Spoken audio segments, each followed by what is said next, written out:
Smrznuti biseri sastojci za smrznute bisere, 200 g ratluka od ruže, 200 g kokosovog brašna, 150 g šećera u prahu, 3 kašike soka od limuna.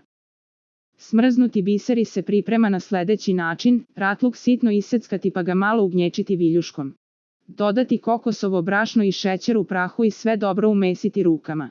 Dodati sok od limuna da se dobije glatka i čvrsta masa za oblikovanje kuglica. Praviti kuglice iz svaku, uvaljati u kokosovo brašno ili kristal šećer.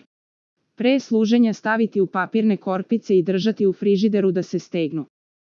Za najnovije recepte kliknite subscribe, like i zvonce svaki dan, najnoviji recepti, zato nas zapratite.